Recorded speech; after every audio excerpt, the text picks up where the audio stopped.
Welcome to IVF This, episode 133, IVF and Windows and Mirrors. Welcome to IVF This. I'm your host, Emily Ginn. After 10 years of primary and secondary infertility due to both male and female factor infertility, I am now the mother to 3 beautiful miracles. I am married to my favorite person in the world. I'm a social worker, a life coach, and an IVF warrior. I'm here to teach you how to manage your mind and emotions during your IVF journey, to break free from anxiety and regain control of your life, even in the midst of infertility. I'm going to teach you how to say IVF this to how we think about, talk about, and experience infertility. Let's go.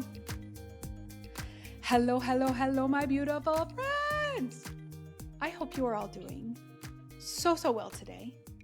I'm excited to bring you this episode because I think I've been testing this idea out on a few clients and they've been really receptive to it, particularly around birth announcements, pregnancy announcements, things like that. So I hope that this is really beneficial for you as the way it's been beneficial for my clients.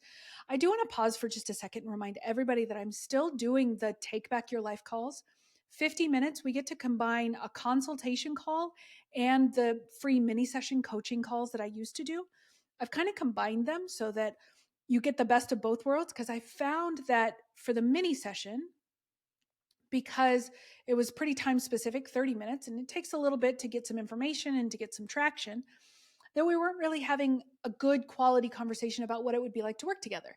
And then during consultations, we weren't really given the opportunity to do coaching. So I merged the two because I get to do whatever the hell I want. That's how I like to run my business. And that's what we're doing now. So we call it the Take Back Your Life call. My calendar is open. I want you guys to book, even if you are just not sure anything. Like, I don't even know what we would talk about. I don't even know what coaching is about. I don't even know if I would want to continue coaching. I've just always been curious. Just book the call. The only thing that's going to happen is we get to sit and chat for 50 minutes, and you'll probably get some coaching on something that's been difficult or painful for you. Well, there other than the time commitment, there's not really a loss there at all. So I want you to feel free. There is no purchase required. This is 50 minutes of my time that I give to you guys. So please feel free, book the call, get help with whatever you need help with. I am here. All right. So on to windows and mirrors. Now, if you are a teacher or have experience teaching, this is not going to be a new concept. I'm just going to put it in a different way to talk about it in terms of IVF, infertility, things like that. So the idea of windows and mirrors comes from education, right? Or at least this particular context. And it's the idea that you want to study text, whether that's books, videos, anything that's going to be information that can reflect your own identity, experiences, motivations, and that those are mirrors. Okay. And then you also want to get insights on the identities, experiences, and motivations of other people. And those are our windows, right? And so the reason that they do that in education is to give a really balanced perspective, a nuanced perspective that, this reflects your values or your identity, and this reflects other people's values and other people's identity. Really just gives you a nice global critical view of the world and other people's experiences. The problem with mirrors in windows in reference to IVF, infertility, things like that, is very often in the social media driven society that we live in, the whataboutisms that we now have in our culture. I don't know if that's a new thing, but it certainly is a very prevalent thing with the way social media is run, is that you will hear someone's experience and you'll automatically try to make that something mean something about you. This was very clearly, this is a very innocuous example, but I am a member of a Facebook running group, and someone posted in the Facebook running group, I just ran however many miles and I did it in this amount of time. I don't know if that's good or bad. Can someone please give me some guidance? Now, these were running times are always respectful. Like there is no bad running time. There's okay. I just want to put that out there. I am an average-ish runner. I'm about 10 miles per hour. That's perfect for me at my 39 years of age. But her mileage was like 7, 8 minute miles, right? And so many people were responding in that thread. Well, if that's a bad run for you, what does that mean for me? But that's not, I don't believe. And I do try to maintain a belief that everybody is just doing their best, right? That truly I don't like to believe that there is malicious intent from many people, that people are just doing their best. And I believed that this person was asking that question in good faith. There are people who do not ask questions in good faith, and we can sense those people, and that's okay. But there were many, many people responding into this thread saying, well, if that is your time, well, then what about me? But the post was never about them. And that is something, this what about me isms that is now so pervasive in our culture is also bleeding into, or has bled into, or has continued to bleed into, however you want to say it, into this infertility trying to conceive IVF community that we have. Good, bad, or indifferent, it just is how it is, right? So what made me think of this was I was talking to one of my clients, and one of the most common things that I hear is, well, how do I not let pregnancy and birth announcements affect me so much? Well, that's because that when you see a pregnancy or a birth announcement, what happens is instead of looking through the window and seeing this as someone else's experience, you're putting up a mirror and saying, well, what does their pregnancy or birth announcement mean about me and my life? Which I got to tell you guys is never a good thing. Like it's never, if you are in this place where you want and desperately long for a family, it's not going to be meaning something good about yourself.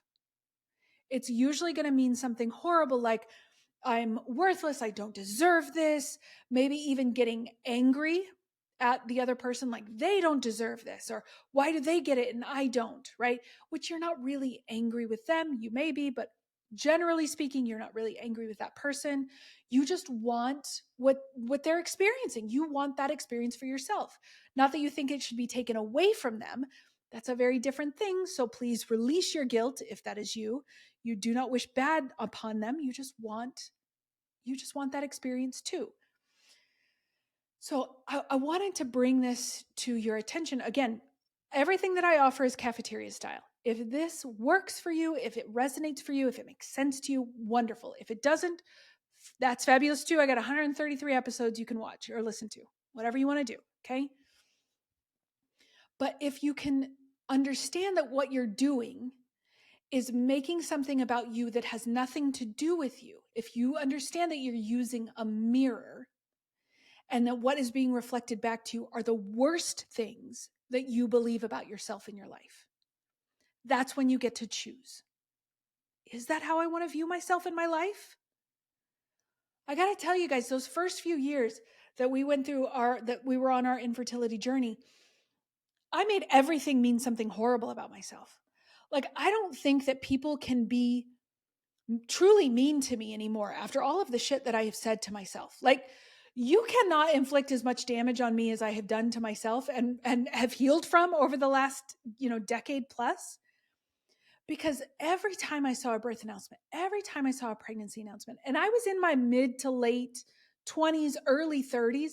So I mean, it was like fucking rabbits. Everybody was having kids, right? And so every time that would happen, it would mean I was never going to have joy or happiness in my life. I was never going to get this thing that I was working so hard and wanted so desperately.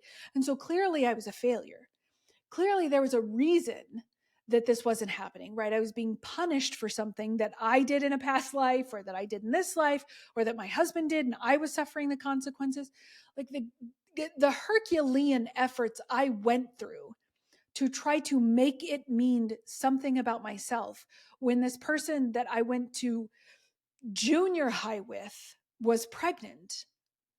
I mean, it truly is such an emotionally taxing, unnecessarily emotionally taxing experience. And the only reason it was happening was because I decided that I was looking for a mirror when what I was being offered was a window. I was being offered a glimpse into their life, a glimpse into their experiences.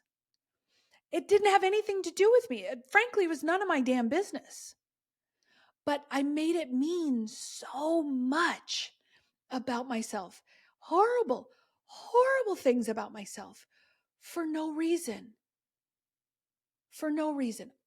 I shouldn't say no reason. I'm going to stop myself right there. There was a reason because I was already in pain. And when you're already in pain, your brain is familiar with pain. And so your brain seeks out the familiar. And that's why usually when we're sick, we also like physically sick, like you've got a cold or you're sick with something, right? You're just sick. That's usually a great time for your brain to offer all of the crappiest thoughts that you've ever had about yourself. Oh, do you remember that time you peed your pants in first grade and everybody laughed at you? Great. Thank you, brain. While I'm dealing with the flu, I needed to have that reminder and just so viscerally be back in my first grade body, right? That's the reason. When you're in pain, it's familiar, and your brain just likes to capitalize on what's familiar because that's the easiest thing for it to replicate. Okay, so I shouldn't say it's not without reason. There's a reason. It's just not a particularly productive or helpful reason. And that's a big differentiator. So when you're in those moments, and let's say your best friend is now pregnant with her second baby, and you're still working on your first, it's okay to be sad. It's okay to be angry. It's even okay to be jealous. I know we've villainized all of these emotions like jealousy and anger and all. They're just emotions. They're not a moral issue. If you act on your emotions in a negative way, that then, are you acting within or outside of your value system? That's a different discussion. But if you're literally just having thoughts and feelings, that's all that's happening. And that's not a moral issue. You're not a bad person. You're not a bad friend. You're a person who is experiencing pain. And pain is difficult for us as humans because we're bought this story that we should feel happy and good all of the time. And that is just not the experience of a human being. And so if you are allowing yourself to say, I get it, it makes sense. I want you guys to start, and I think I've talked about this before, I want you to start embracing this idea of your emotions make sense. To kind of piggyback on your emotions make sense, I want to tell you a little story. September 11th, which I know if you're from the United States, it has a very different meaning, but on September 11th of 2020 was the day that we found out that our embryo transfer was not successful. It was a horrible time. And Facebook Memories, for better or worse, likes to sometimes provide us with a reminder of some of the worst moments of our life. And so September 11th of 2023, I wake up and one of the first things I do is check Facebook Memories. I've got kids that we post on Facebook. And so sometimes we get really sweet memories, or sometimes it's just nice to get a chuckle out of the things that my, 25-year-old self said or whatever. And I saw that. And I knew that the date was approaching. I didn't remember exactly. But I saw it and I was like, oh, yeah, that was a really hard day. And then I got up and I was getting my family ready and we were getting started for the day. And if at my baseline, I am restless, which is probably how I would best describe myself. Today I was irritated, like abrasive, like there was just something underneath my skin that was constantly just there gnawing at me. And this happened in the span of about 20 minutes. All of a sudden, I was barking at everybody in my house. I bit the complete head off my husband, my poor husband. It was just shoulders only. And for the tiniest little infractions, really nothingness. And it wasn't until that evening, and I had actually met with my counselor that day, and I still even then hadn't put two and two together. But I was journaling at the end of the day, and I realized that the first thing I did in the morning was reintroduce my brain and my body, because your body stores your body knows before your brain does when something doesn't feel right or something is wrong or trauma or grief or something like that. My body, that low level irritation that I was experiencing, was because of that, was because that there's still an element of grieving for that experience that I have and that I carry with me. It's certainly not nearly as acute as it was, but it doesn't mean it's non-existent. And so when I journaled about that, again, it made complete sense. And my husband was even in the bed with me because it was that night at night and we were kind of winding down. And I said, I think this is what happened. And the first words out of his mouth was, oh, that makes sense. Right? That makes sense why you're a raving lunatic at 6:30 this morning, right? Because your feelings always make sense. Right? So this isn't about you should only view other people through windows. That's not a reasonable expectation. But when you find yourself looking through a window and seeing someone else's experience and then automatically putting up a mirror and making it mean something negative about yourself, that's the time to do a little bit of a check-in. Like, ooh, this does not feel right. I feel irritated. I feel angry. I feel frustrated. I'm thinking all of these things, terrible things about myself and my life. That's like, oh, it makes sense. First, it makes sense why I'm doing this, what's happening. And also, I'm putting up a mirror. They're offering me a window, and I'm putting up a mirror. And I don't have to. I don't have to make any of this mean anything about me. I am allowed to be excited or happy for them and sad and upset about me. Both of those can exist at the same time. You can have a window and a mirror at the same time. But it doesn't have to mean something terrible about you. When you're allowing yourself to kind of pull away from that, depersonalize it a little bit, make sure it doesn't mean something horrible about you, that's when we feel a little bit more ease, right? I'm not saying happiness, but it's not as hard. It's a little bit easier to kind of navigate through some of those birth and pregnancy announcements. Hell, even some of the baby shower invitations or sip and sees or sprinkles or whatever the hell people are doing nowadays. That sounded like such a boomer thing to say. I apologize. Oh, guys, I make myself laugh all the time.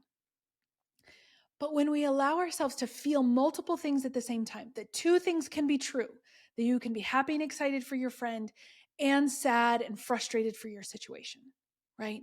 That both the mirror and the window can exist at the same time, but that doesn't mean anything about you. You don't have to make those things mean anything about you or your life or your partnership, your marriage, whatever your situation may be. It can just be that you're sad and frustrated and that you're excited for them, right? So, windows and mirrors. I just want you to kind of think about how you view things and see if this fits. If it works for you, wonderful. Again, cafeteria style. I want you to have that freedom to take and pick and choose what works and what doesn't. But think about it.